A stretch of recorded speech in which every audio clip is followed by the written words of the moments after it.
Coming up on Chasing the Natty, who are the top players in CFF this year? Which position runs the deepest? Is it true that only one Alabama player was drafted? And is Shedeur Sanders really a 6th-round pick in CFF 2023? We're going to answer all of these questions today as we take a deep dive into the first mock draft of the CFF season, going round by round, identifying the trends we see, the best players at certain values, and maybe even roast a pick or two. On top of everything else, Nate Marchese returns to help us out with it all. All this and more coming right after this.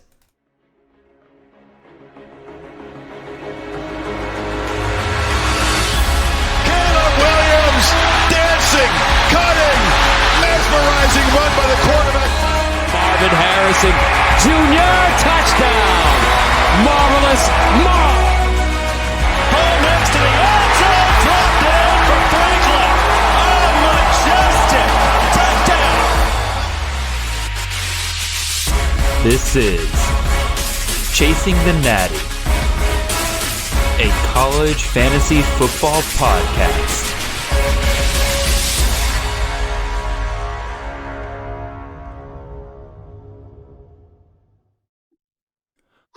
All right, welcome in everybody. This is Jared Palmgren, host of the Chasing Natty podcast. I hope you guys are having a wonderful ride to your work on this Monday morning. If you want to support what we are doing over here at CTN, make sure you go over and subscribe to campusofcanton.com, where we have all of our written content, tools, everything you need for your CFF, C2C, and Devy fantasy needs. Got a ton of stuff coming your way this offseason, so make sure you are there to check all of that out. If you want to follow myself on Twitter, I'm at CFF_Jared. I have a goal of getting to 2,000 followers in the near future, so let's go ahead and help me out with that. As well as you can follow the show's account on Twitter at Chasing the Natty. We're hoping to get that one to 500 followers in the near future as well. If you're watching this on YouTube, make sure you like, comment, and subscribe. And we have a goal of hitting about 1,000 subscribers by the start of the season, so let's make that happen, y'all. And if you're listening to this on podcast, go ahead and follow us and leave those 5-star reviews wherever you can. Joining us today, he's back. It is Mr. Nate Marchese, the wonderful CFF analyst we have over here at Campus of Canton. Nate, how you doing today, sir? How's the hiatus been? I'm great, man. It's good to be back on with you. It's been about a 2-month hiatus here, so little break time for some R&R, recharge the batteries a little bit, hung out with family and did that whole thing. So it's been nice, but it's also really nice to get back on the horn with you, man. I'm excited to break down this mock draft. I will say I am disappointed in one thing from you. What is that? Jared. Oh, after a 2-month hiatus, I expected like some walk-up bumper music whenever you introduced me, like Return of the Mac, or something like that. I think there was a Marshall Mathers song that's about him returning, something like that. I was hoping for a little warm-up music there to kind of break me back into this thing, but I'm ready to go either way. Well, I'll have to check with our department and see what kind of copyrighted music we have in the near future for next time. But like Nate said, we got the Way-Too-Early CFF mock draft that we will be breaking down for you guys today. If you haven't already, go check out the special that we released just last week. That includes analysis from 12 different CFF analysts that participated in the draft. Every one of them kind of gives their thoughts on the overall field, their teams, what they liked, what they didn't like. So if you don't want to hear from just me, you have 12 different guys to hear it from, and you can figure out who you like and what else. Yeah, with that being said, again, pretty much already got the spiel out of the way. I do want to run through, before we get into this draft, just a few reminders of what happened during this mock draft, some of the roster constraints, things like that. This mock draft only contained 9 rounds because, again, it's early on in the offseason. A lot of us, even though we are degenerates and we live, breathe, and eat this stuff, we haven't really gotten into a lot of our rankings so deeply that going past 9 rounds was really, at this point, worth it. We'll get some deeper drafts going here in the near future. But this was to give us a basic idea of some of the top guys this year. Every team was required to draft 2 quarterbacks, 2 running backs, 3 wide receivers, a tight end, and then you could have 1 flex option, whether that is a running back, wide receiver, or a tight end. And if This doesn't super matter to me when it comes to CFF drafts, but if you want to know, we did kind of place some boundaries of assuming that this was half PPR and assuming 5-point passing touchdowns, just to kind of get those in-between options to cover all the different leagues here.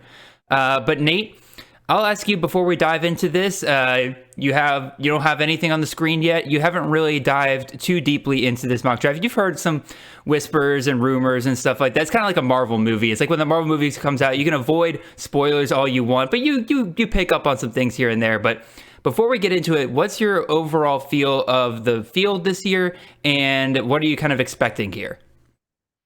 Well, when you asked me to come on to kind of break down this draft, at first I was like, you know what? Okay, I didn't take place in this mock draft. It's really early, so I should probably cut these guys some slack and not hammer on them too hard. And then I was like, you know what? No, that's terrible content.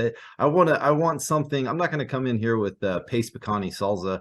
I want to give some flaming hot takes here. So I was like, you know what? I'm friends with most of the guys. Yeah. In this group, I don't think anybody's going to leave you a 1-star review if I flame them for one of their choices. So I was like, you know what, I'll take the kitty gloves off and we'll come on strong here. But yeah, I mean, obviously it's a good group, well-rounded, guys that have been doing this for a while, and it's we're talking about drafting in January, so you're really just kind of taking your shots and in the end, you just kind of hope that a lot of these guys are, on the teams you expected, don't have injuries, all of those types of things. Coaching changes are still happening literally every week here. So who knows what happens with a lot of the value of some of these guys. I was like, shoot, we're still waiting on Miami and Notre Dame to figure out what they're going to do at offensive coordinator. Yeah, that reminds me, I probably should run through some of the guys who participated in this draft. Eric Froton from NBC Sports Edge, JD Yankee from Devi Watch, Farnsworth from the Ankle Biters podcast, Justin Heisey from Insider CFF, myself and Chris Moxley from Campus to Canton. We were in this. Matt Hicks from the Rookie Big Board, Nicholas Ian Allen from CFB Winning Edge, John Lobb, the Gridiron Scholar, Chris K, also from Campus to Canton, but also the BTR podcast, and also the newest faces of the CFF industry, I would say, the duo from CFF List on Twitter. Go check out all of their content. Nate, you kind of also remind me of one thing I kind of want to discuss as we go throughout this, is that, again, we're early on. This is, like you said, a lot of guys are just kind of putting their shots out there. A lot of these guys' value is going to change pretty quickly because there's going to be some pretty big reaches, I would say, in this mock draft. And I'm curious to see what your thoughts are on some of the guys I've kind of written down as how sticky the value that they're given in this draft is going to be. Do you see them dropping? Do you see them getting raised? So with that being said, we'll get right on into it. Each round, I am going to run through each of the players that were taken in the draft. Like I said, we're doing round by round, so you'll have to focus on 12 players at a time here. And it'll give Nate some time to kind of figure out what he thinks of the overall round in general. So let's go ahead and get into round one, the cream of the crop this year. Number 1, Caleb Williams, quarterback out of USC, followed by Drake May, quarterback out of UNC. Then your first running back off the board, Quinshon Judkins, running back out of Ole Miss. Followed by the first wide receiver off the board, Marvin Harrison Jr., the wide receiver out of Ohio State. After that, Bo Nix, quarterback out of Oregon, followed by Malachi Corley, wide receiver out of Western Kentucky, followed by Rasheen Ali, running back out of Marshall, which is followed by Austin Reed, the quarterback out of Western Kentucky. Then you have Frank Harris, the quarterback out of UTSA. Then Braylon Allen, the running back out of Wisconsin, followed by Michael Penix Jr., the quarterback out of Washington. And we finish up the round with our second wide receiver from Ohio State, Emeka Egbuka. So, Nate, initial thoughts on this round one crop of players. What do you like? What do you not like? Well, just looking at it here initially, it just reminds me of how much coaching change we've had. So much coaching turnover. We're 4 out of the 6 quarterbacks that I'm seeing in this that were taken in this first round have a new offensive coordinator. Yes, sir. All 3 of the wide receivers taken technically have a new offensive coordinator. There's a new play caller for Ohio State this year. Not really new in that sense, but he's been there, but still. A lot of coaching turnover. Probably the one thing that stands out to me that I don't love, we'll start there, it would be probably Drake May being the second overall player, number 2 QB off the board. I'm in the process of really digging deep into some of the coaching changes that have taken place. I gotta say, I've gone through about 5 or 6 conferences so far. My least favorite offensive coaching hire, is North Carolina hiring Lindsey. I think it's an awful hire. I don't love it for Drake May. I also don't love the fact that he's breaking in a lot of new wide receivers, some new faces there. Downs, Green, both gone. Obviously, they're getting some guys in. Tez Walker, one of my favorites, but still, I think it's a downgrade there a little bit at wide receiver. So that's probably the one that stands out to me as far as maybe of this group, one of the bigger reaches. What are your thoughts? So this is something I'm going to talk about throughout this draft, and that is the quarterback class is very deep. Like, we clearly have a top tier here. Like, I don't remember the last time we've had a season where we can expect 5-6 quarterbacks going off in the first round. Typically, you get you like 1 or 2 guys, and then the rest is running backs and sprinkle in a few wide receivers. Here, very, very heavy quarterback here in the first round. I imagine some of these guys, like you mentioned, who are getting new offensive coordinators, probably going to slide a little bit into the second round, because I think a lot of the guys that you see later in where we get to the 7th, 8th round, I think those guys are going to move up a little bit, because at one point during this draft, you're going to see there's a very little quarterbacks being taken in the mid-range, like the 3, 4, 5 round range. Right. I think that's going to I think you're going to see some guys slide down, some guys slide up, kind of fill in that gap right there. That's what kind of sticks out to me, is that I don't think all these guys are going to stick in the first round, but guys like Caleb Williams, Austin Reed, as much as you may not like Drake May and the new offensive coordinator hire, I think he's going to be a guy that sticks in the first round. We will definitely see. Malachi Corley was somebody who was taken in the first round in an exercise by the BTR podcast about like 2-3 months ago, before the season even ended. He was being taken in the first round there, got taken in the first round again here. I wasn't so kind of bought into that at first. I was like, man, that feels like that's kind of a bit of a projection, but overall, I'm not a big fan of how deep this wide receiver class is this year. I think there's a lot of top-heavy options and then a lot of speculation afterwards. So I've kind of moved myself to the point where I really like getting Malachi Corley in the first round. What do you think, Nate? Yeah, he's actually the number 1 ranked wide receiver for me in my really, really early rankings here. I prefer him. I think him and Marvin Harrison Jr. kind of in a tier by themselves.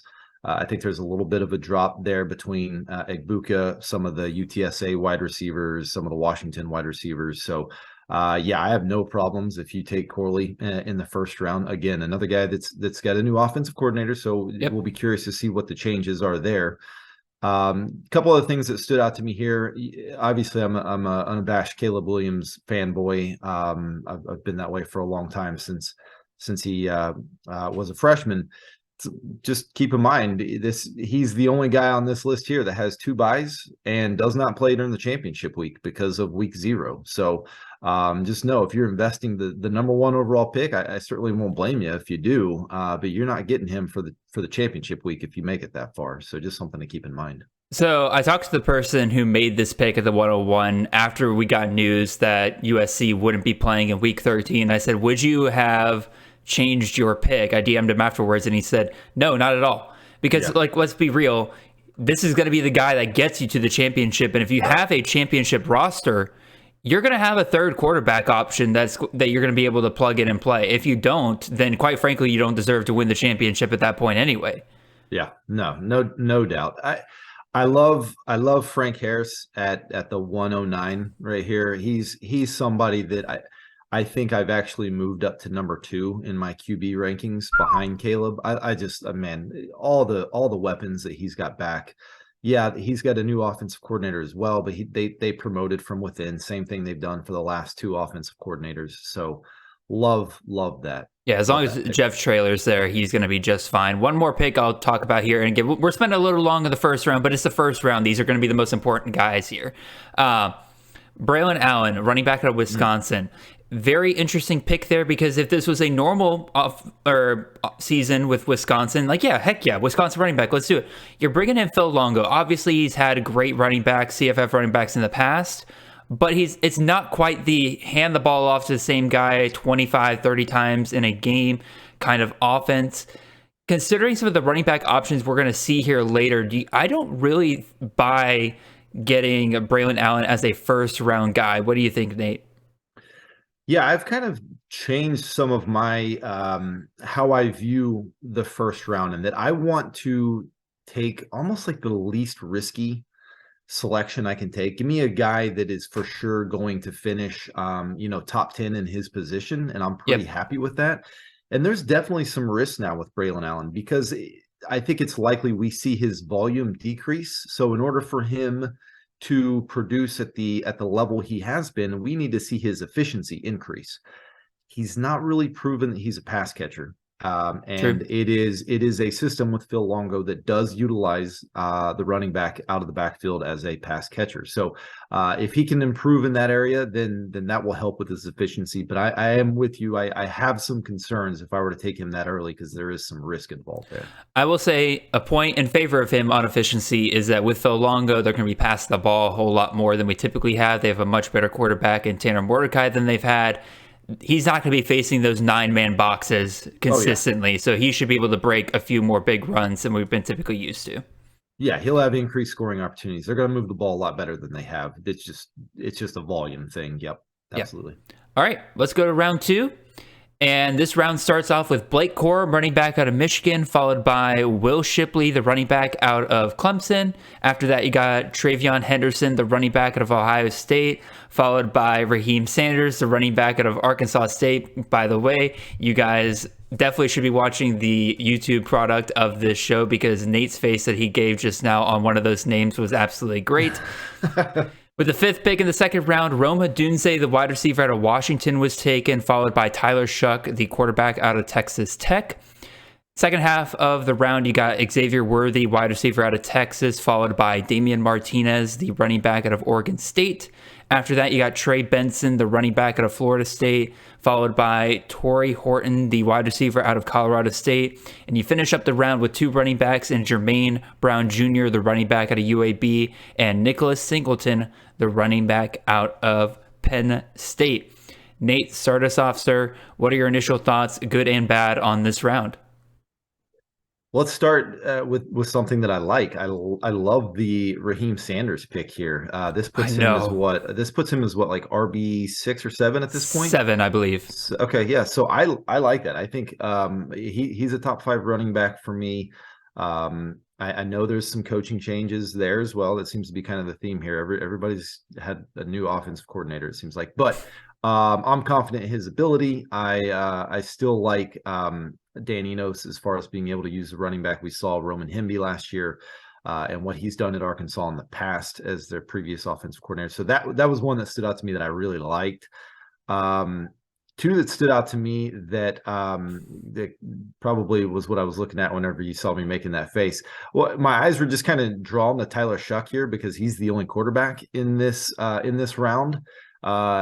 While I don't disagree with it, I was a little surprised that he went this early. I thought maybe I was the only one that kind of had him inside that top 10, but this puts him right around, I guess, QB7 that was drafted here. So that was a little surprise to me, just because he does still have Baron Morton there behind him. So he needs to perform well in order to maintain that job. But I don't know exactly off the top of my head what their non-con is, but this is just a mock draft, so we're not going to worry too much about scheduling and that type of thing. But that one stood out.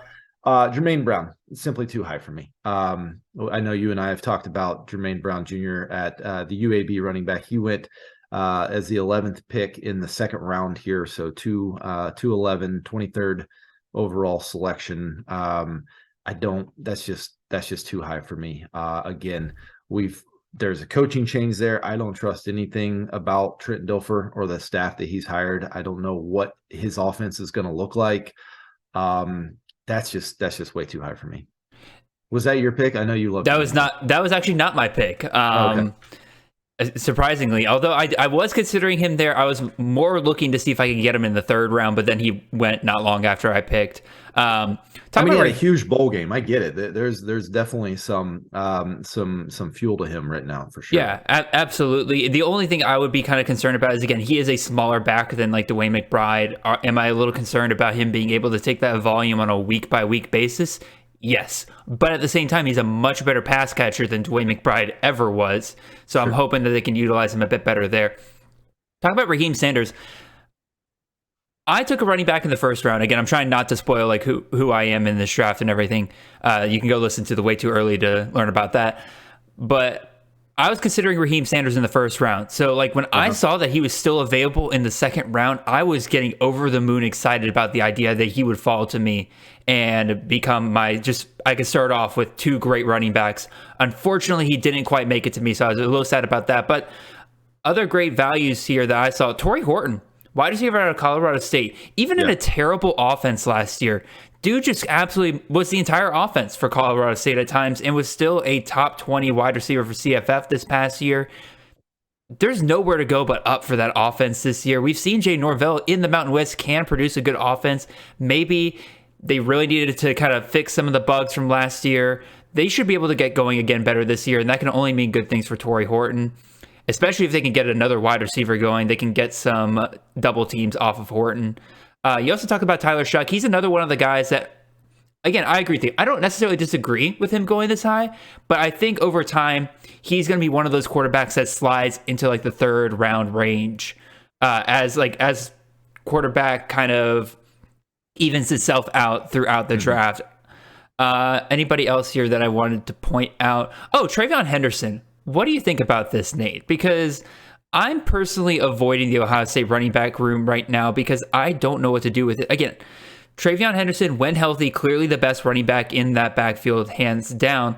But we've seen Ryan Day, and we know for a fact that the moment Henderson gets nicked up, he's not afraid to start handing it off to somebody else. You got other great running backs there.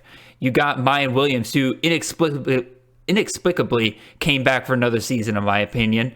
You have Dallin Hayden, the freshman from this past year, really came on strong when both Mayan and TreVeyon were down.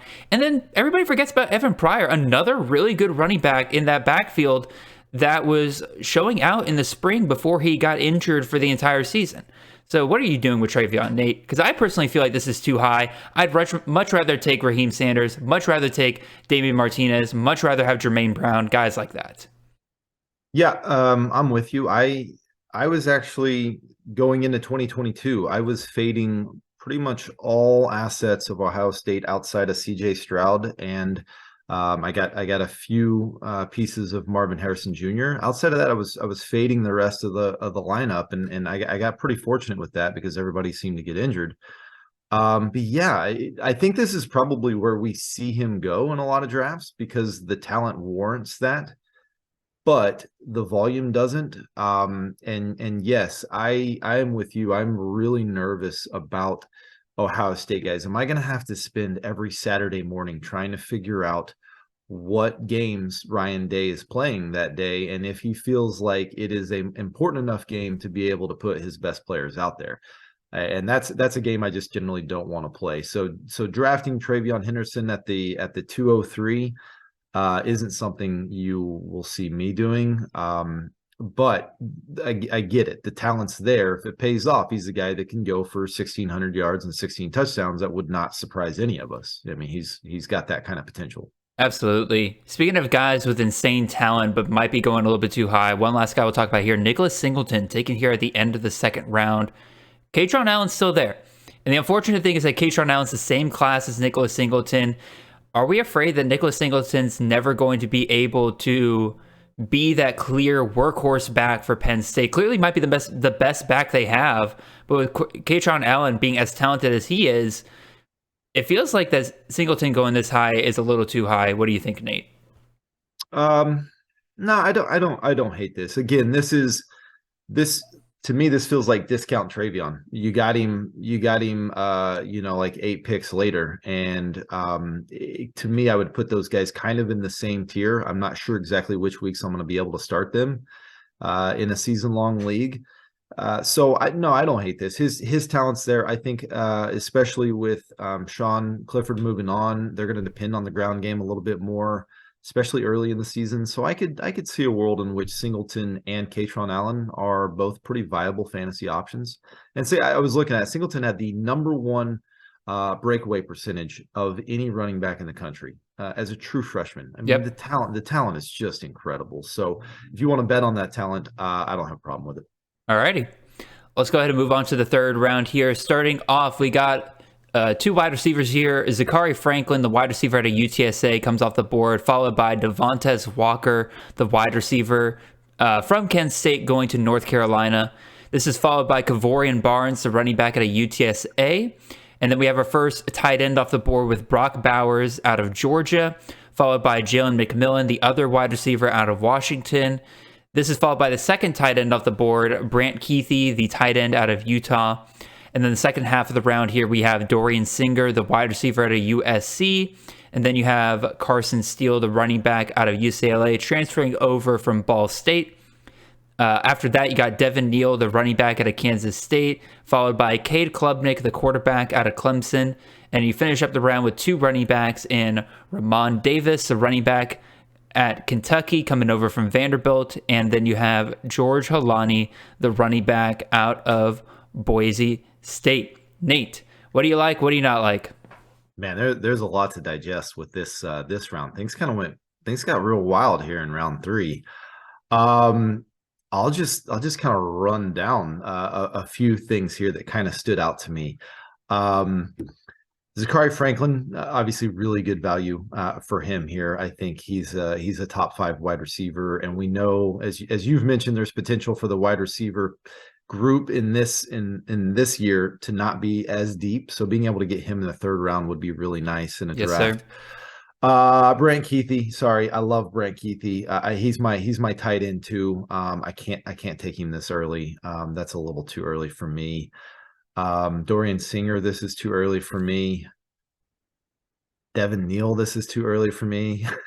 I'm gonna have to have some guys in the next couple rounds that I think are really good value to make up for all these guys that I think are going too late. Cade Klubnik, wow, this is interesting because he's, I guess, QB8 off the board here in this draft. Which I am putting out a pre-spring stock up report, and Cade Klubnik will certainly find his way onto that report. So somebody else thinks like me that they think his value has gone up. This is a little bit higher than even what I expected. I hope this is Justin Heisey to be able to take him this early, but it is not. Oh man. So somebody likes him even more than Heisey and I. So that's interesting.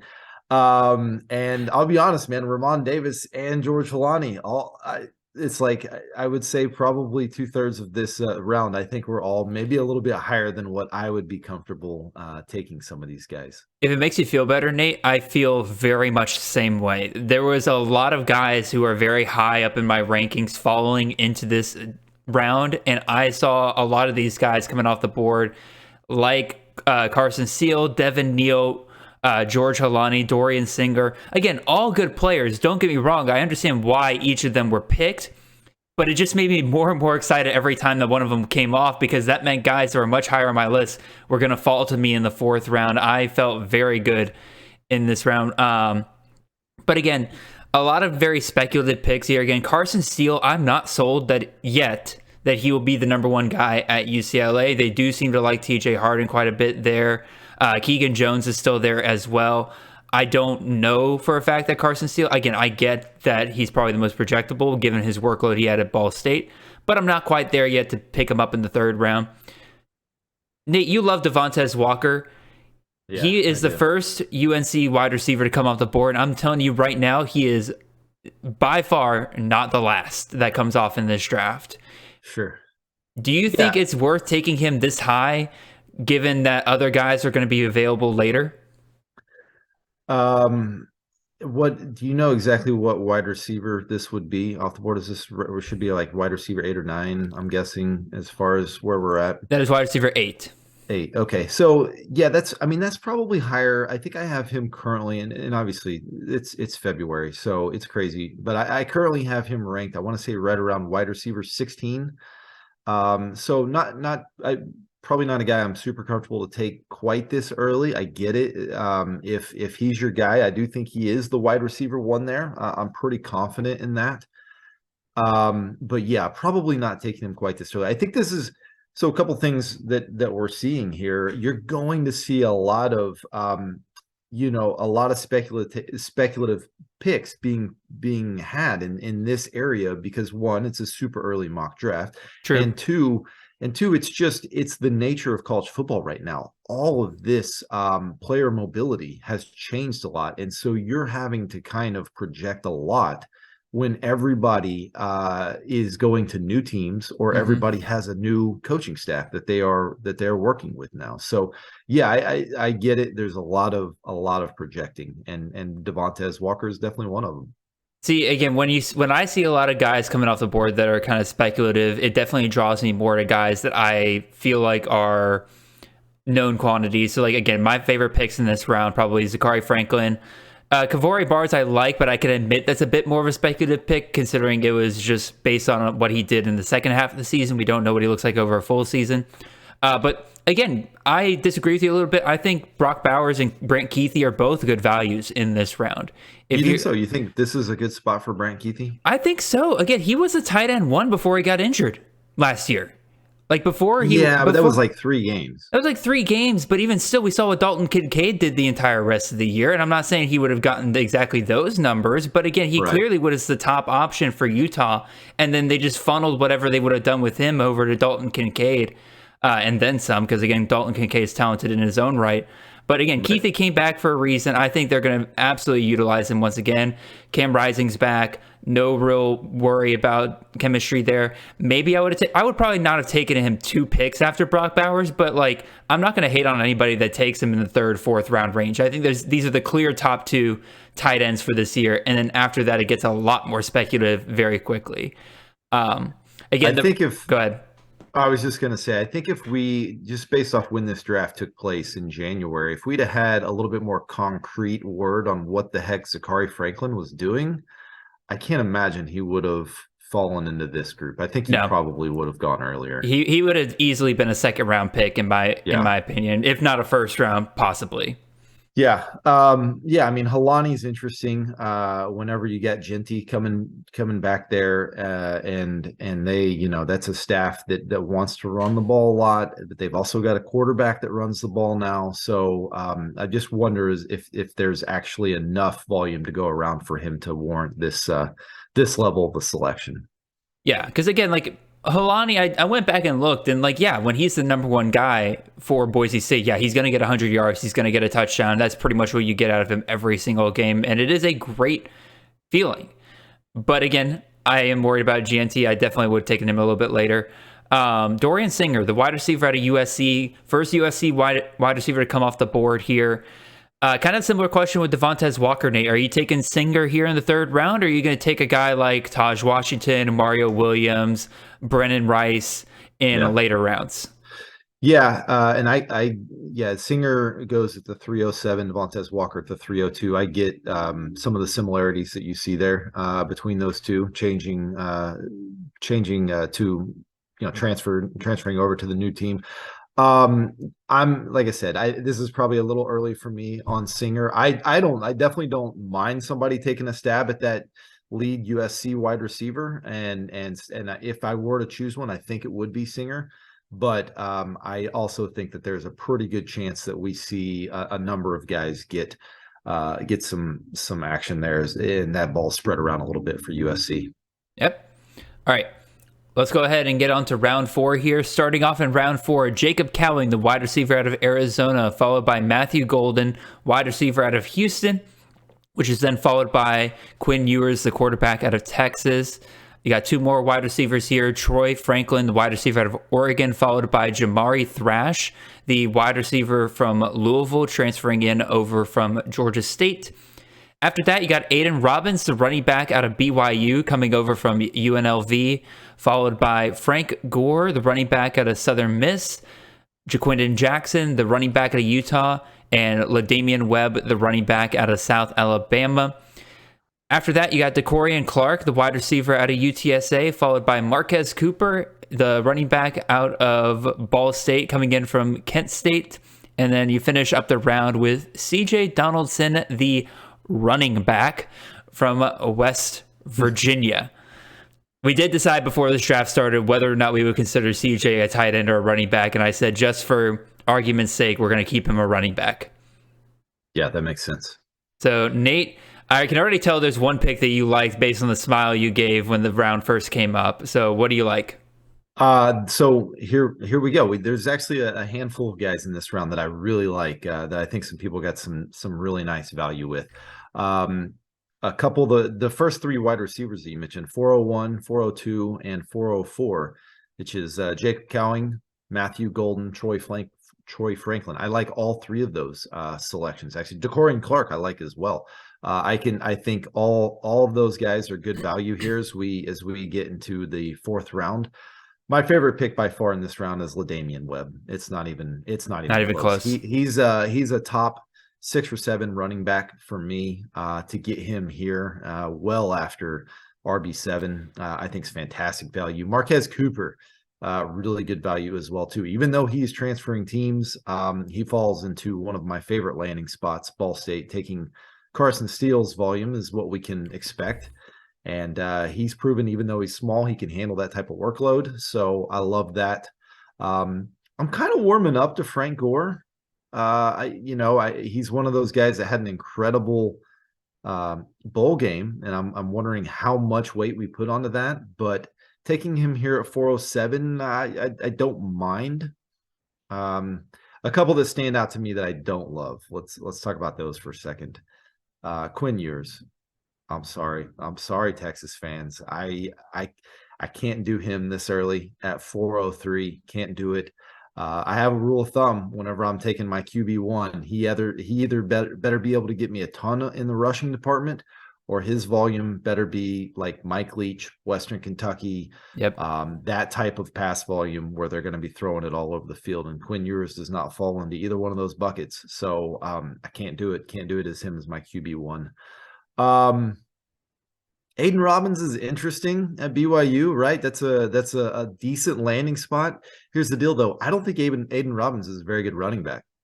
I don't think he is. Talent-wise, I think he's pretty limited. I think he's going up a level in competition. They're now joining the Big 12. So I have my doubts on how that's actually going to work out for him. And they've proven that just because you transfer into BYU does not make you a good running back. We saw that last year for sure, when we put stock in another transfer running back there. Yeah, Christopher Brooks. Yeah. Those are probably the two that stand out the most to me. Jaquin and Jackson also probably a little bit early for my taste. I get it though. You're wanting to take a stab at that Utah RB1, which has been extremely fruitful for CFF purposes, but you know me, Jalen Glover, I haven't given up on you quite yet, even though I was way too early. It's very ironic given who made that pick. I know who made that pick, because there's only one other guy that puts as much faith in the Utah system for running backs as I do, and I know that's Josh. I mentioned at the beginning of the broadcast that I'm looking for guys here that, like, do I think their value sticks here? And I have a couple of guys here that I think in this round specifically, their value's not sticking. They're either going down, they're going up from here. Either way, they're not staying in round 4. We'll go with the negative first. Yeah, I agree with you. Quinn Ewers is not staying in round 4. He's too divisive of a prospect. You're going to have groups of people that either you're going to have one person who takes him really high, like here in the 4th round or the 5th round. And then you'll have some groups of people where literally every single one of them is going to be off Quinn Ewers until like you're in the tens of rounds. Like you're in like round 12, 13. And then you're willing to take a shot on the upside that maybe they pass a little bit more this year. Maybe he takes a big step forward with the wide receivers they brought in. Either way, I think ADP-wise, excuse me, I think ADP-wise, he will be dropping from the 4th round. Some guys I think are going to go up. Like Damian Webb's no way he's staying in the 4th round. He's too good of a running back, too much volume. He was a guy that I was looking at for 3 rounds in a row as a potential guy I would take off the board. I was shocked when he almost made it back to me in the 4th round. He's going up. Jacob Cowing, pretty much, in my opinion, maybe outside of Decorian Clark, because again, you got a UTSA wide receiver there. I think he probably finishes the top tier of wide receivers, and because of that, he is going to be moving up into that third round, especially as more and more people realize they don't love the options outside of those top tier of wide receivers. Yeah. In a world of so much uncertainty, like we're seeing right now, he's a certainty. And I think you're right on that. Yeah, we see him start to climb because you know what you're getting with him, and his floor is definitely within the top 20 wide receiver range, but his ceiling is top 5. Yeah, absolutely. One more player I'll bring up here in the fourth round. I want to ask you about, Nate, because I kind of threw this out in the Slack about a month ago. I'm a little worried about Matthew Golden. I love the talent that Matthew Golden brings to Houston. I love the UTSA or the Houston wide receiver 1, no doubt about it. I haven't seen it yet with Golden yet. He doesn't strike me as somebody who is separating from the pack. Again, he is a freshman. You give him some time, easily can pop out. But Sam Brown also came along near the end of the season. Now he's got his own problems off the field and everything like that. But they're also bringing in guys through the transfer portal. Stephon Johnson Jr., the breakout freshman wide receiver from Oklahoma State, is now at Houston. You also have them bringing in the top wide receiver from Wyoming last year. I forget, Joshua Cobbs. Yeah. So again, clearly Houston's not quite happy with what they have in the wide receiver room. Maybe that's an indictment on Matthew Golden. Maybe it's an indictment on everybody else. What do you think about Matthew Golden? I know you said you like him here, but does that worry you at all? Well, here's what I do know. There are probably not any coaches that I trust more to produce wide receivers than Dana Holgorsen. He has legit one of the probably 3 best wide receiver production resumes out there for CFF. And given that, I think Golden is the most talented and is the best wide receiver in that room, I just trust that those two things are going to find their way to matching, and we see that production come through. I can see some of the concern, and you are still projecting a little bit, because while he had a decent freshman year, it wasn't like he had an Xavier Worthy type of freshman year. So there's a little bit of projection there, but I still am pretty high on Matthew Golden. Yeah. The only thing I'll add to that as well is that we did see a couple of games last year where Nathaniel Dell did not play, or didn't play a good portion of the game. And in none of those games did we really see Matthew Golden immediately step up as that clear next number 1 dude, which is something you would want to see, in my opinion, if you want to draft him this high. But regardless, we can move on to the 5th round, unless you got anybody else here, Nate, that you want to talk about.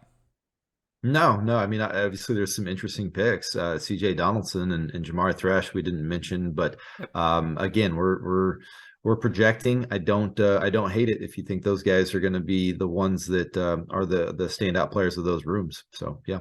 Alrighty, let's get on up to the 5th round. About halfway through the draft here, a lot of wide receivers come off the board here.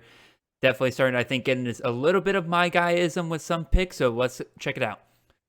First pick of the 5th round, Malik Nabers, the wide receiver out of LSU, followed by Jordan Curley, the wide receiver out of SMU.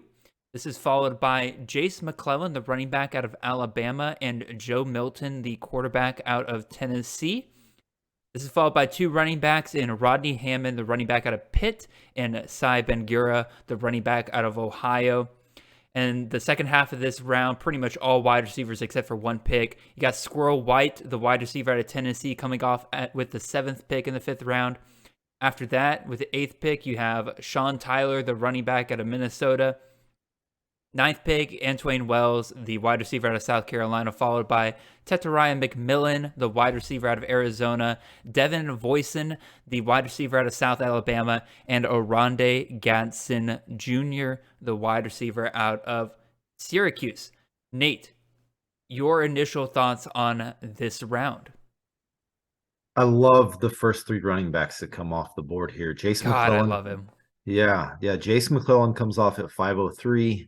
Rodney Hammond for Pitt comes off at 505, and then, you know me, my boy, Cy Bengura, 506, running back, Ohio. Yeah, we've talked about it. There have been a lot of picks where we're making some projections and we're trying to make the pieces fit and hope that it all works out. Those are 3 picks that I think you are going to get a good return on your investment here in the 5th round. I don't have a whole lot of concern with any of those guys because they're proven running back systems, no doubt. So, and all 3 of them are fairly talented as well too. Can't say the same for Sean Tyler here. While I get wanting to invest in that lead spot for Minnesota, I don't know if we're confident he gets that lead spot. So I think that's probably my concern there. Obviously, they wanted him because he was committed to Oklahoma State. So that they were able to pull him from Oklahoma State. Couple of the wide receivers I really like in this round. 501 Malik Neighbors seems like good value. Obviously, he probably doesn't go in this range. You're either drafting with somebody that thinks Nussmeier is going to win that job or take it over at some point, and all of a sudden Neighbors' value is a lot more, or he probably doesn't even produce at this level if Jaden Daniels holds on to that job the whole season. So a lot of variability in what his value actually is. Tet McMillan looks like a pretty solid investment at this point. High octane offense, and they lost their wide receiver 1 from last year, Dorian Singer. So reasonable to think after his incredible freshman year that he's going to fill in and be a top 2 wide receiver for them. So those are the ones that I liked. Jordan Curley is the one that stood out to me the most as one that I personally wouldn't be comfortable taking at this spot. I honestly, isn't he a slot receiver, Jordan Curley? I can't remember off the top of my head. I'll have to look that up later. Yeah, so that's interesting. That system doesn't generally produce high-end slot receivers. If so, but I'm with you. I may be misremembering that. So, but yeah, those were some of the ones that probably stood out the most to me. Yeah, a lot of things to break down here for me in this round. I agree with you 100%. Jason McClellan, Rodney Hammond, and Saban Guerra going off in this round pretty much solidifies to me that I'm taking running backs in the round like 4 to 5 range. There's just too many great options for me I'd rather go hit wide receiver early, where I have some guys like Marvin Harrison Jr., Malachi Corley, Torrey Horton, Zachary Franklin. Like, I'd rather get those guys and then get Jace McClellan here, Rodney Hammond, Saban Guerra, even reach for one of those guys in the 4th round and then get another one in the 5th round every single time. I love the running backs here, except for Sean Tyler. I'll admit, not to roast anybody here, Sean Tyler might have been my least favorite pick in this entire draft. Way too high for a 5'9", 185-pound running back that is in no way, shape, or form going to be able to take on the 30, 35 carries per game workload that a Minnesota running back is supposed to take over when they still have Trayshawn Potts and Zach Evans in that backfield over there. They have 2 really good options over there. Sean Tyler, to me, is going to be what Bucky Irving was for Minnesota when Bucky Irving was over there. A talented running back, but a change of pace guy they put out there on 3rd down. Bucky Irving was a guy a couple years ago that every time a Minnesota running back went down, everybody was like, all right, he's going to be the guy up. Like, Bucky's going to be the next guy up. He's going to get all the carries now. Never did, because they don't want to give it to a guy that is that small. That's a great comp. I like that. So again, Sean Tyler, absolutely not, especially since Trayshawn Potts and Zach Evans, neither one of them went off in this draft. So, no. I like seeing Bazooka Joe here in round 5, man. And Tennessee wide receivers. And Squirrel White, Bazooka Joe. He was one whenever I put out my my dynasty article back in November, some dynasty guys to keep an eye on. I had Joe Milton on there, and I got a lot of pushback from that. A lot of people before Joe Milton played in that bowl game did not think he was capable of being the Tennessee QB1. Folks, we're going to see Joe Milton as the QB1. So he's gonna have to lose that job before Nico Iamaleava is the one to take it from him. I think people are way too invested in the idea of getting a player and having them start right away, especially quarterbacks. I think you did this on Twitter at one point where you asked, like, what were the freshman quarterbacks that even had a start last year? And there was just either they were kind of disappointing or they Yeah. didn't have nearly enough starts for them to matter in CFF period, like Cade Klubnik near the end of the season. Yeah. I think It's hard, man. people need to kind of understand that investing in the guys that are already in that room are going to be a better call, in my opinion, than trying to get the next hot name freshman quarterback. It's the same thing that happened with Tanner Mordecai and Preston Stone. Well, Other I think the issue with Joe Milton is too is so many people are fixated on the fact that he ran the ball out of bounds to end the game instead of throwing it into the end zone. Austin Nace has written Joe Milton off for the rest of his life because of that one play. I kid you not. So I think a lot of people fall into that category, and I get it. But you know what? He's a Josh Heupel quarterback, and he's going to be your starter week 1. Speaking of Josh Heupel's system, again, Squirrel White comes off here in the 5th round. Is this your number 1 wide receiver for Tennessee, Nate? Or are you thinking maybe more Brew McCoy? Or are you thinking, what's the other guy's name? I forget off the top of my head. Well, they got the transfer coming in from Oregon. Dante Thornton. But who's the other one that's already there? I don't want to forget about him, but here I am forgetting about him. Yeah. But again, the outside wide receivers seem to do well, so I'm kind of avoiding Brew because he seems to play more slot than anything else. No, Brew's an outside. Brew's outside? Squirrel's the slot. Squirrel's the one that's going to take Jalen Hyatt's spot. Okay, you're right. Whenever it was late in the game and they would sit now. Jalen, whenever it was late in the game and they would sit Jalen Hyatt, it would be Squirrel White that would come in and catch the long ball from Joe Milton. And then in the bowl game when Hyatt sat out, it was Squirrel White that was the featured guy there. I like Squirrel White the most out of the 4 contenders for Tennessee, and that's because he's the only one not contending in one of those boundary spots. He's already kind of locked up, and we saw that in the bowl game. He's kind of already locked up that starting role and isn't really, and that's the thing in that offense, 3 wide receivers play, and that's it. That is it. And so if you got one of those guys locked up, then it's worth something in CFF. Keaton is the wide receiver I was referring to. That's also still there from Tennessee. Again, don't underestimate guys who are program guys. It's not don't always chase the hot new transfer or chase the hot new freshman. Other guys here, Devin Voisin, wide receiver out of South Alabama. Again, we've seen Jalen Wayne last year produce well for CFF. Do you think Voisin's the next guy up there at South Alabama, Nate? Or have you not done enough research on him yet?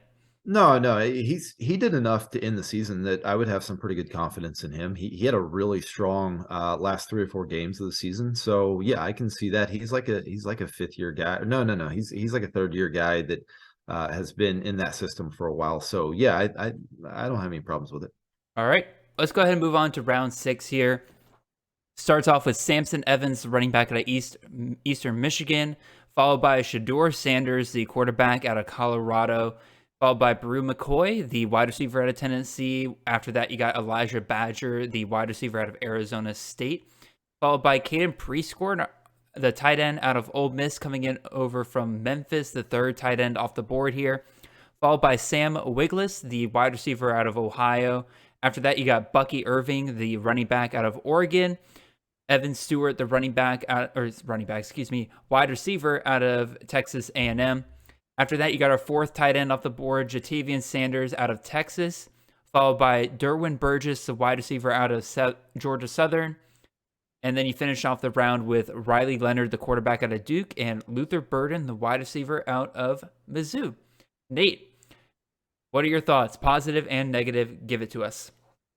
Let's go positive first. I absolutely love Sam Wiglis at this spot. If we're assuming Curtis Rourke, if we're assuming he's healthy, which by the way, we haven't seen him yet, which is amazing.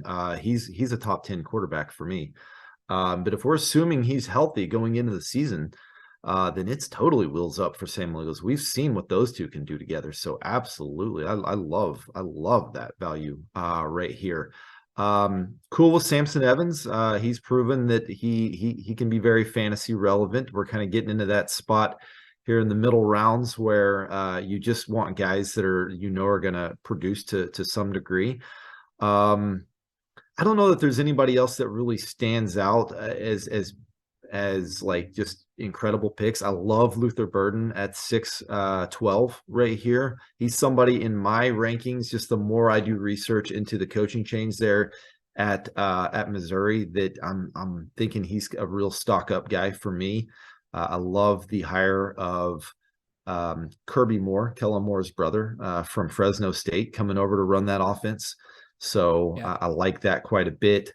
I probably like Jatavian Sanders a fair amount more than Caden Prescorn. So it's kind of interesting that those two went in the same round. That one kind of stood out to me a little bit there. Those are the things that I liked about this round. Your thoughts? I agree with you. To me, this is just right for Jatavian Sanders right here towards the end of the sixth round. I think he is.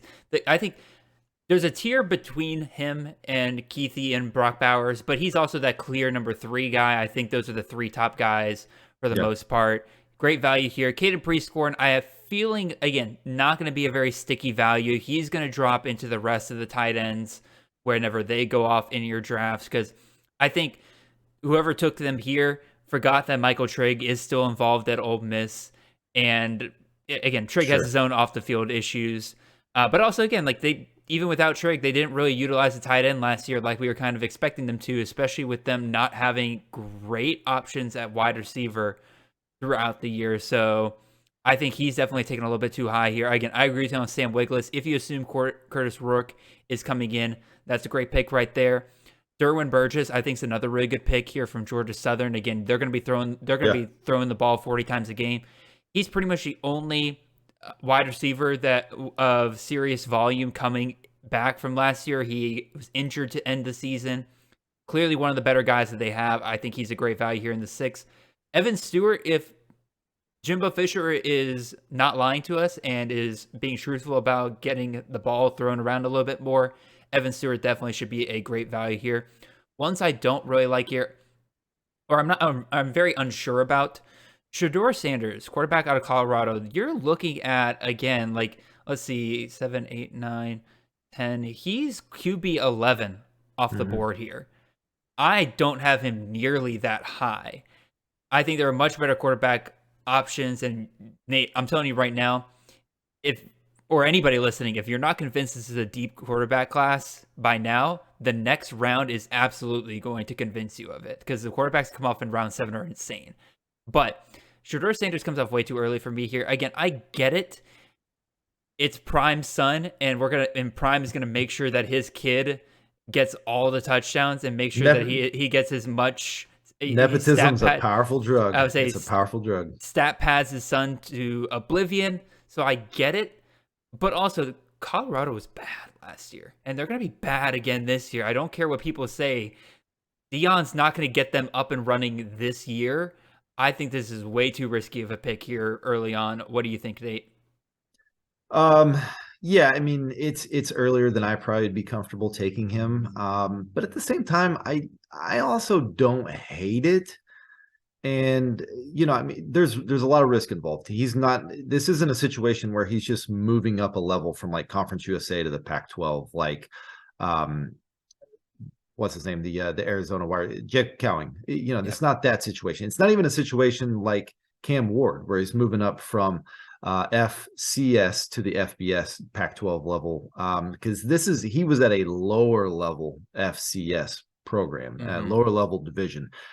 In that conference. So there's a risk in that. However, I do love the offensive coordinator, the play caller that they hired, Rashawn Lewis from Kent State. He's a good quarterback producer. And I don't mind the fact that they're going to suck. You know what happens with teams that suck? They play from behind and they throw the ball a lot. And it could lead to volume for the quarterback. Again, riskier than I would take. Would I take Shedeur Sanders or Curtis Rourke? I'd take Rourke 10 times out of 10. But I get what maybe this drafter is going for right here. Yeah. What do you think about Riley Leonard? He was a QB 9 last year, and you're able to get him here in the 6th round. Yeah. What do you think about that, Nate? It seems like good value. He's somebody we've talked about. There's a lot changing in college football. Not much is changing with him. He gets the same coordinator back. He's got a lot of the same receiving threats back. He's a dual threat quarterback. So yeah, I mean it seems like a really solid value at this point. Yeah, I think he's a great option for if you want to grab a QB late. in terms of risk between him and Shedeur Sanders, they are on opposite ends of the spectrum here. Yeah, pretty much. Yeah. Alrighty, I think we'll go ahead and get into round 7 here. That way we don't go too long here. Starting off in round 7, Luke Lachey, the tight end out of Iowa, comes off the board, followed by Jordan Tyson, the wide receiver out of Colorado. And then we get a string of quarterbacks here. Brennan Armstrong, quarterback out of NC State, comes off the board. Kyle McCord, quarterback out of Ohio State, comes off the board. Preston Stone, quarterback out of SMU.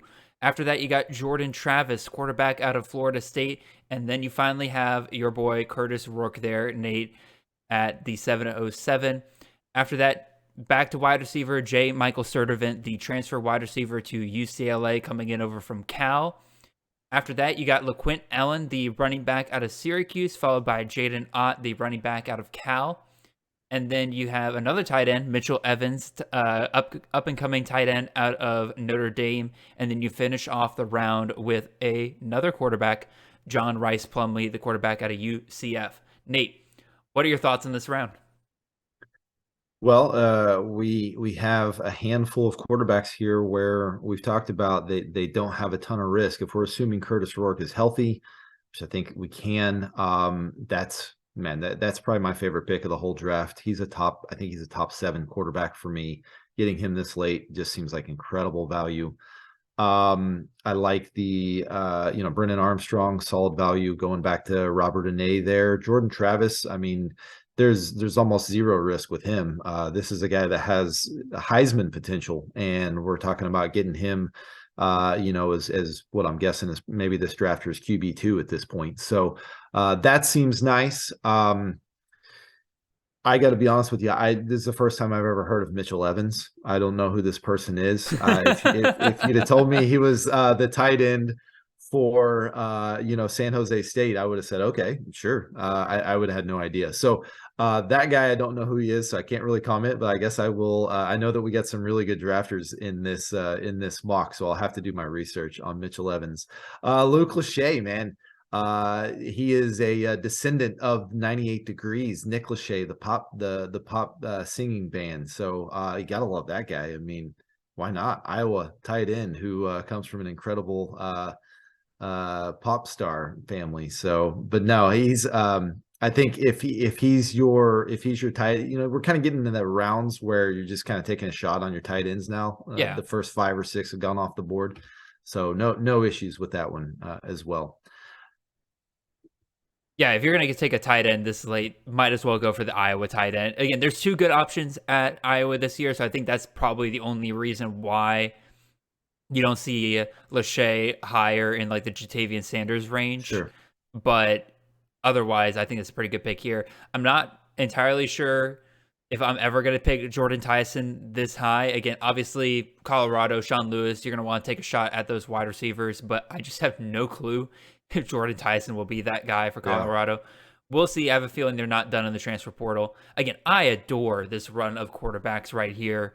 If you're gonna take a quarterback late, which several of the drafters in this draft didn't take a quarterback until this round, I can tell you that Brennan Armstrong, Jordan Travis, and John Rice Plumlee were all QB1s for the teams that they drafted for.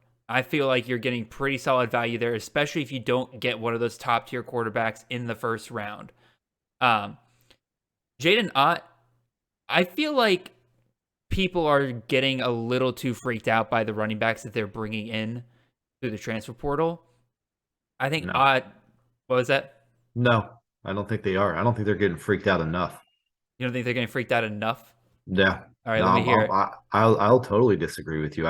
I think that not only do we have a coaching change with the offensive coordinator, it always worries me whenever we have an offensive coordinator and then you have new guys enter the room because nobody's got that spot earned then. And so that new guy, that new staff member could think, well, I don't owe Jaden Ott anything. But I really like what I've seen out of Byron Cardwell. So he's going to be my guy. I do think that the guys that they've added in that room are fairly talented. And I don't hate this value out of Jaden Ott, but I disagree. I do think that if I'm a Jaden Ott owner, I'm kind of terrified right now. I think his stock has has kind of tanked just by having those guys come into the room. It's one thing to have, like, he's got both proven and talented guys coming in.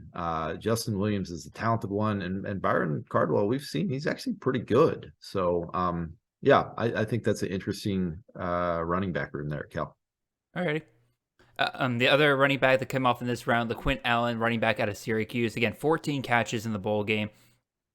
Yeah, that was wild. Obviously, you can't just assume he's going to take over for Sean Tucker. You have an offensive coordinator change there at Syracuse as well. But a pretty good sign that he's going to be used both on the ground and through the air if he's going to get 14 catches in his one major start. He was a clear number 2 at Syracuse pretty much throughout all of last year, right there behind Sean Tucker. So if they run any kind of system that's even remotely similar, I think you're getting a pretty good value here in the 7th round. Again, Sean Tucker finishes the RB20 last year, and that was with him having some just weirdly just disappearing games. Like, I don't think that was Tucker's fault. It's definitely more of their offensive game plan for the most part. But if Allen does anything remotely similar, I think you're getting a very good value here. Any other thoughts on any of these guys, Nate?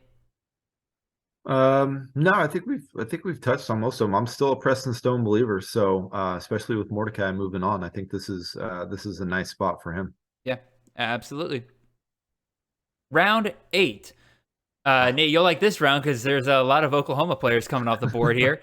We started off with Dylan Gabriel, the quarterback out of Oklahoma, followed by Reggie Brown, the wide receiver out of James Madison. Then we have our next UNC wide receiver coming off the board here in Kobe Paysour, followed by DeQuan Finn, the quarterback out of Toledo. Then you got 2 running backs, and Roman Hemby, the running back out of Maryland, and Trayshawn Ward, the Kansas State running back now transferred over from Florida State. After that, you got Ryan O'Keefe, the wide receiver out of Boston College, Benjamin Urasek, the tight end out of Stanford. Followed that up with Jaleel Farouk, the wide receiver out of Oklahoma, quarterback Jalen Daniels out of Kansas, and then you finish up the round with Javante Barnes, the running back out of Oklahoma, and then Michael Pratt, the quarterback out of Tulane. Nate, your thoughts, positive and negative here? Well, first off, Norman, stand up, man. What a great round for my Sooners. The first thing that stands out to me is, man, I thought the last round for quarterbacks was great. And then you flip the page to this one, and I'm like, holy crap. I forgot Dylan Gabriel hasn't been drafted yet, or DeQuan Finn. Those are 2 guys that are inside my top 12. Pratt and Jalen Daniels are both knocking on the door as QB1s in my mind. So yeah, wow. Quarterback is crazy deep that we're getting this late, and some really high level QBs are still coming off the board. I think that's what stands out most to me about this round. Trayshawn Ward is interesting here. He's one we've discussed and we'll probably see on my pre-spring stock up report. Obviously, I was looking at it. Did you know that Deuce Vaughn is second in the country over the last 2 years in the most touches for any running back? Yeah, it doesn't surprise me at all. It's insane. For such a little guy, the amount of volume he got is just incredible.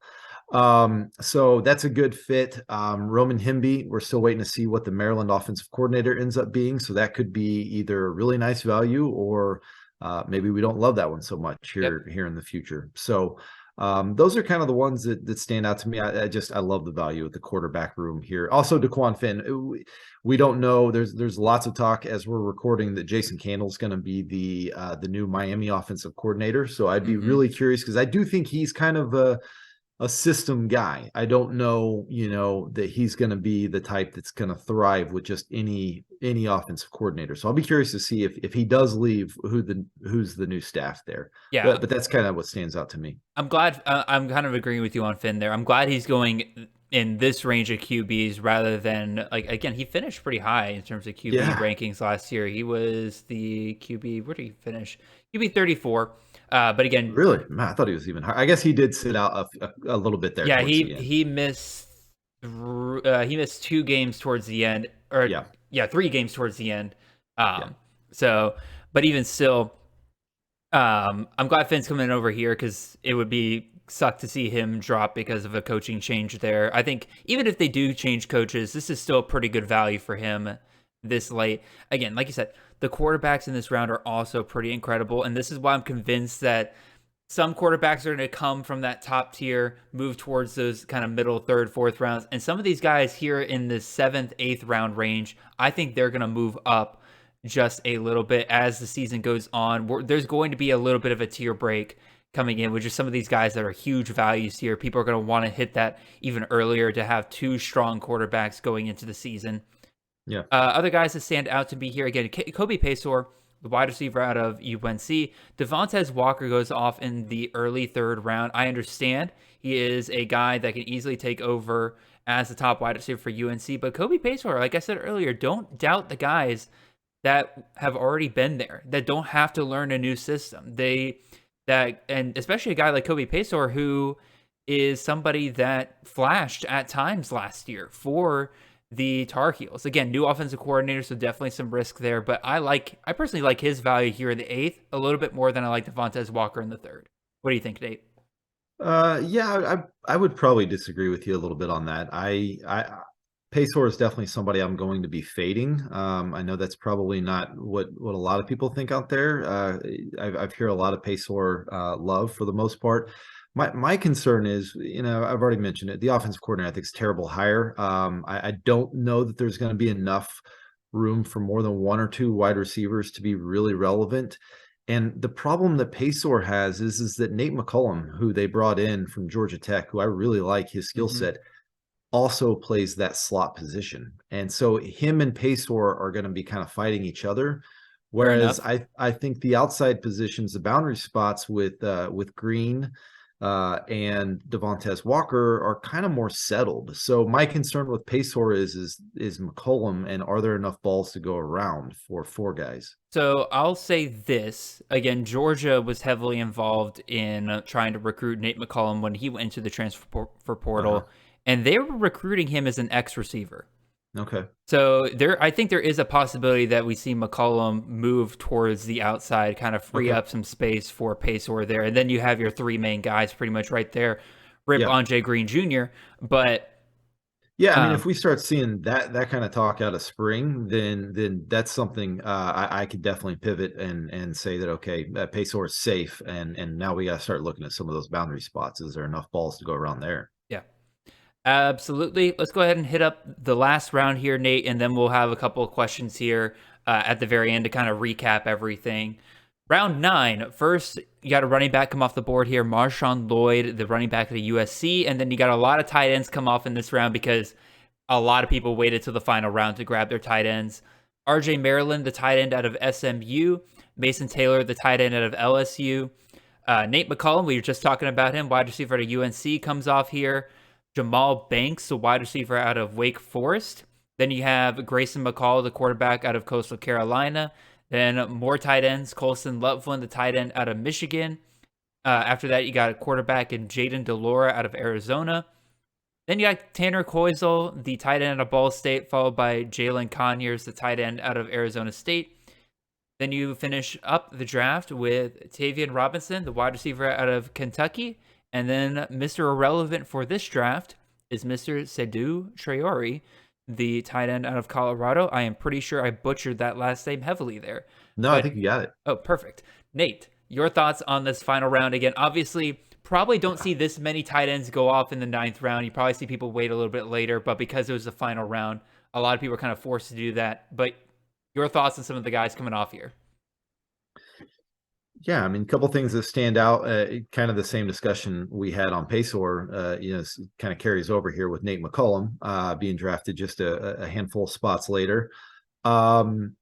Interestingly enough, well, let me talk on the tight ends first, since we did have a tight end run here. I like this RJ Maryland and Mason Taylor pick. I think both those guys are definitely worthy of being within the top 12 ranked tight ends there.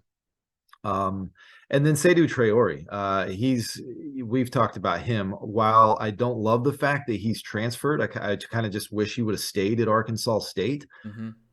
He's still kind of borderline top 5 tight end for me. So to get him as tight end 12 here, seems like pretty good value in my mind.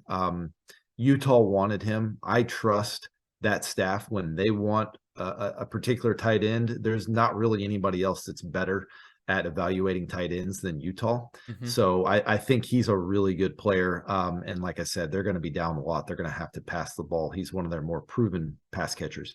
The thing that stands out the most to me, though, is probably this Kentucky running back or wide receiver situation. I haven't seen Berrien Brown come He did off not the get board. drafted.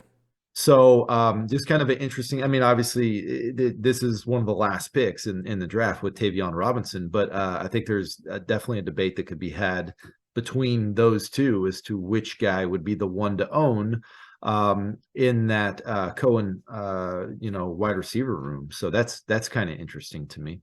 Yeah, Josh brought that up in his portion of the Way Too Early special last week, and I very much agree with him. It is an interesting debate because Wan'Dale Robinson, who played the slot when Cohen was there last time, was the wide receiver 16 in CFF during that year, 2021. Yeah. Tavion Robinson plays that exact same slot position, and I agree with you. Berrien Brown, I would say, is probably the more talented receiver. Mm-hmm. But two things here. One, Cohen specifically named Tavion Robinson by name in his press conferences about it as a player that he's excited to utilize. And then two, Devin Leary favored Thayer Thomas when he was at NC State. Where did Thayer Thomas play? The slot. Yeah.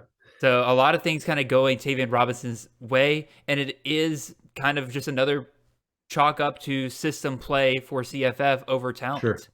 Yeah. And speaking of system play, it's the reason why I like this Jamal Banks draft pick right here at the 905 wide receiver for Wake Forest. We saw that he kind of came into his own last year, and obviously, even though we're losing Sam Hartman there, it is a plug and play system. Yep. And they will be fine at quarterback, and A.T. Perry moves on. So I really like Jamal Banks in this spot. Yeah, absolutely. I agree with you a lot there. Again, I agree with you on a lot of things here. I was a little sour on Seydou Traore a little bit and going to Colorado. I wasn't willing to put him very high. But again, a lot of things are kind of going his way. Colorado hasn't really brought in any wow receivers, in my opinion, at least from the transfer portal. Again, maybe they like the guys that they have there already, but they do definitely, I think it's the best one they brought in so far. And he'll be one of their better pass catcher options. And like I said, they'll be down a lot. So I'm warming up to him a lot more than I was a couple of months ago. RJ Maryland, Mason Taylor, I agree with you, are both great. Trying to look at guys that you haven't talked about here. Again, two more solid quarterbacks here in the 9th round, really just kind of going to show even more just how deep this quarterback class is. Marshawn Lloyd's kind of a boomer bust pick here. If he secures that RB1 spot there for Lincoln, which I think he has that the ability to do so, then his value, his return on your investment is going to be much higher than where he was taken here. If that ends up being somewhat of a split backfield, then you're probably not loving that pick. So boomer bust. Yeah, no, absolutely. Again, it wholly depends on how you feel about Austin Jones, because Austin Jones is coming back. He's not going off to the draft like some people thought he was going to, especially with two pretty decent performances near the end of the season. Anybody else I want to touch on here? Again, just solid tight ends all around. Nothing crazy. Perfect range for some of these guys if you're waiting on a late tight end. With that being said, I think that pretty much brings us to the end of the draft. Nate, I'm going to ask you, again, I know you probably don't have like a list in front of you about who was drafted, who wasn't, but anybody you can think of off the top of your head that you were kind of surprised you didn't see go off in the first 9 rounds here? Yeah, I actually wrote down a few names that I kept looking for them to come off the board, and I did not see them. 2 quarterbacks that stood out, and obviously we're only 24 quarterbacks were taken. That was kind of within the parameters of the draft here. So, but 2 that I certainly have within my top 24. Number 1, Malik Hornsby, who has transferred from Arkansas to Texas State. Just an incredibly dynamic runner. He has G.J. Kinney as his coach now, who comes over from Incarnate Word. For those of you that don't know, I mean, G.J. Kinney's been. I drafted him in fantasy whenever he was a quarterback. So he put up incredible numbers. But that's one that stood out. Donovan Smith for Houston, who's transferred from Texas Tech. Like I said, I trust Dana Holgorsen wide receivers. I also trust his quarterbacks, and we saw that with Clayton Tune last year. He put up some monster games. So those 2 stood out to me. Running back wise. Well, hold on. Matt, throw some quarterbacks Yes. out there. First of all, I agree with you on both of your guys. Malik Hornsby, I think, is going to be a great third option for anybody drafting in CFF. I think, because again, I think there's a little bit of risk. We don't know he's going to be the starter. We kind of know he's going to be the starter, but we don't know that he's going to be the starter. Again, we've seen great CFF systems that we think are going to hit off in year one, fall flat, and then it takes until year two for them really to get going. So I can understand a little bit of the hesitancy there, but I also fully agree with you on Donovan Smith as well at Houston. I think this can be a great one. Real quick, go ahead about Malik. I was just going to say, if you're in a draft with me, you will not get Malik Hornsby as your third option. I can assure you of that. Two quarterbacks. Who else? Yeah, stuck out to me in terms of guys. First of all, two top 30 options in KJ Jefferson and Cameron Rising, both coming back. Yeah. Obviously, KJ Jefferson's system's changing a little bit, but we both agree that Dan Enos probably is going to keep that offensive system running over there for Arkansas. He should be fine. And then Jaden Daniels, he didn't come off in this draft at all, and he was the quarterback 11 in last year. Now, again, I get it on some level. We're afraid that Nussmeier might overtake him. I personally am hesitant on that idea. I think they're kind of playing it up in order to keep Nussmeier from transferring, because the moment that they say that Jaden Daniels is coming back for another year and he's going to be the starter, Nussmeier's hightailing it out of there. No. I think if it was clearly, or I think if there was any risk to Jaden Daniels not having the job next year, he would not have come back for another year. He would have just gone off to the draft after leading LSU to an SEC West division title. I personally think I'm not as afraid, but clearly I am hesitant enough that I didn't take him in this draft. Nate, your thoughts on that, and then give me some running backs that you were surprised didn't come off. Yeah, I mean, you brought up some other good QBs that, like I said, when there's only 24 taken, only so many can fit in here. But there's the Nussmeier.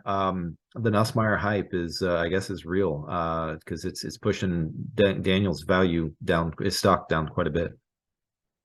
Running backs that stood out to me. I wrote down a couple of names here, were some guys like we talked about that are kind of proven guys in a world where not much, where everything's so uncertain. Antario Brown for Northern Illinois. We saw a mass exodus of the rest of that backfield at Northern Illinois, so that's kind of interesting that he wasn't taken. I think his abilities there. And then one of the sneaky, really nice producers last year was Michael Wiley at Arizona. He was going to be one that I brought up.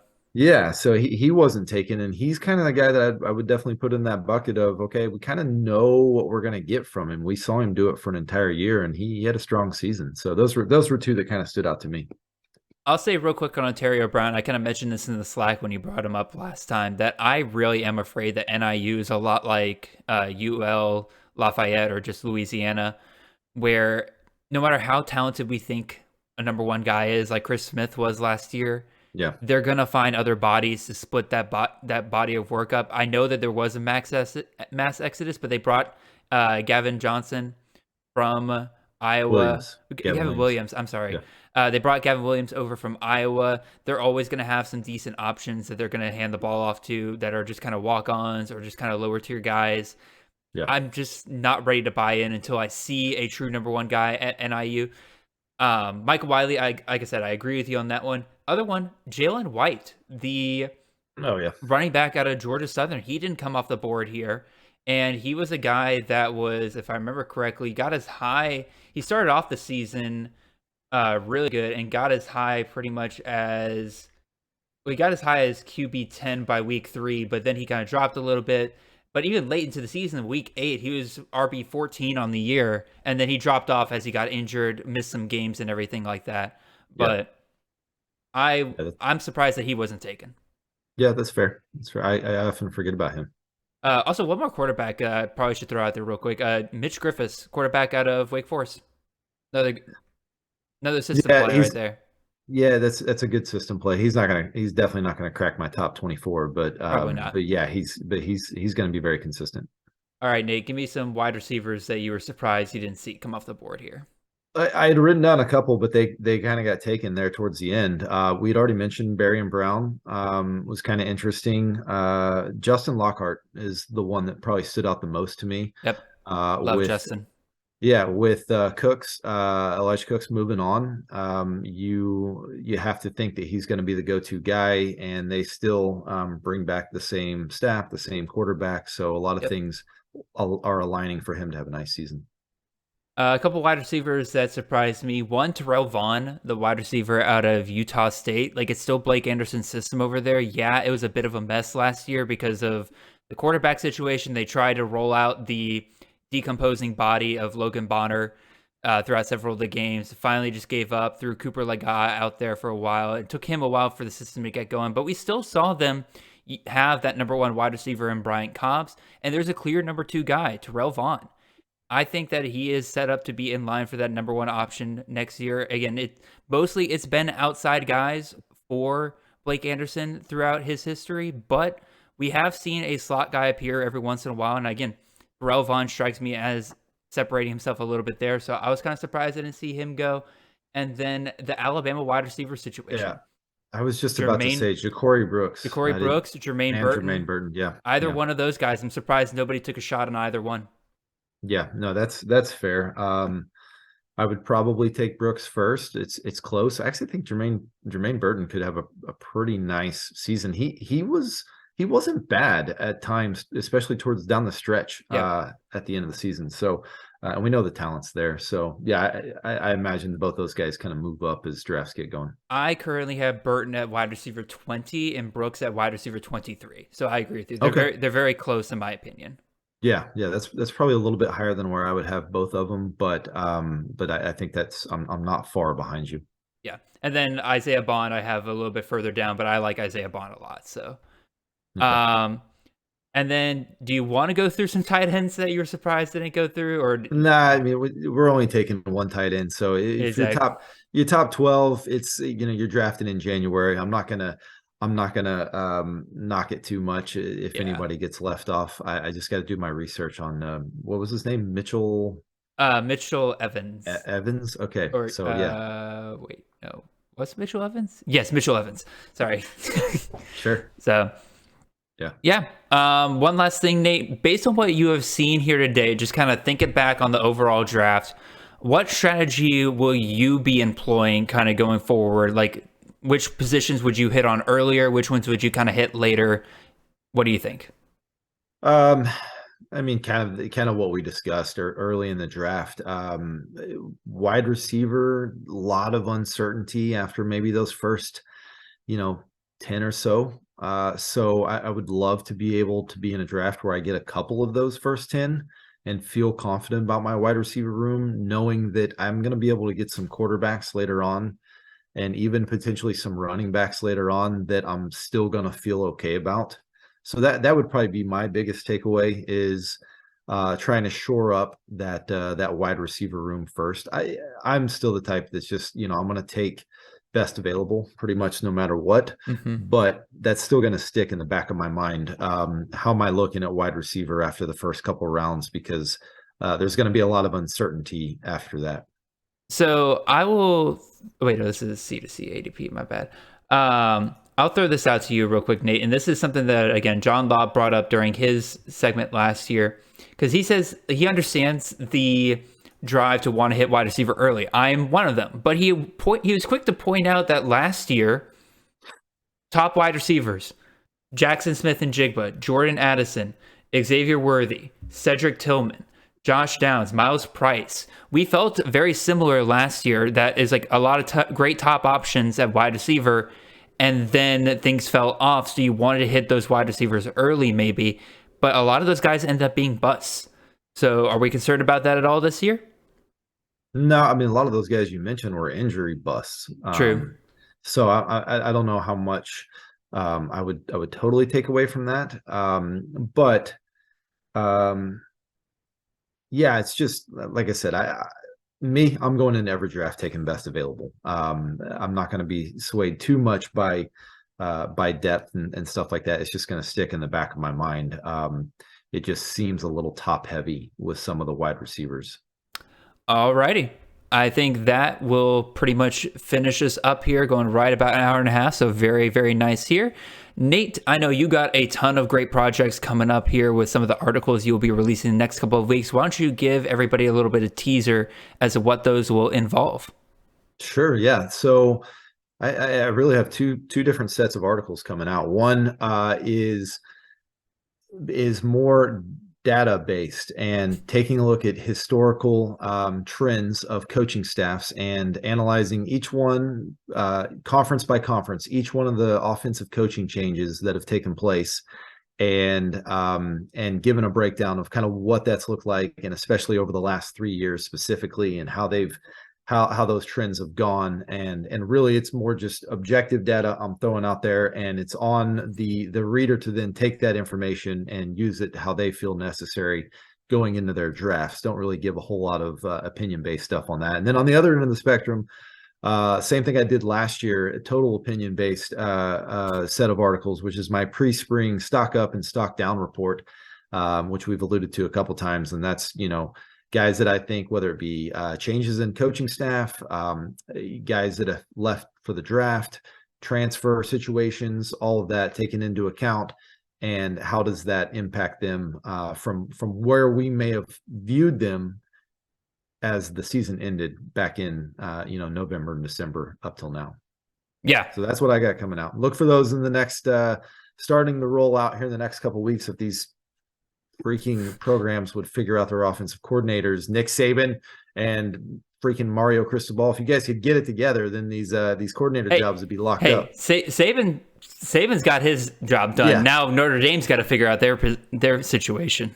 I know. We all knew that Bill O'Brien was going to be gone weeks ago. I don't know why he waited. I don't know why he waited so long either. That made Nice guy. He's zero trying sense. to make sure he had a job lined up, I guess, first, when we know he was kindly asked to go find another job. But it was the job that we all expected him to take pretty much when the season ended. Right. It's so weird. Anyway, yeah. Nate's got incredible stuff coming out for you guys, so keep an eye out for that on campuscanton.com, and we may or may not be basing a couple episodes of CTN in the next coming weeks on some of those articles, so be on the lookout for all of that. Again, check out everything else on campuscanton.com. Make sure you keep following us here on Twitter at CFF_Jared, at Chasing the Natty for the pod account. All that great stuff. Oh, and at CFF Nate, of course. I have to make sure that Nate gets some love as well.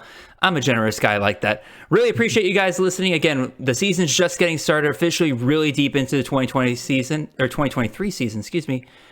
Really appreciate you guys, and I hope you guys have a wonderful and blessed day.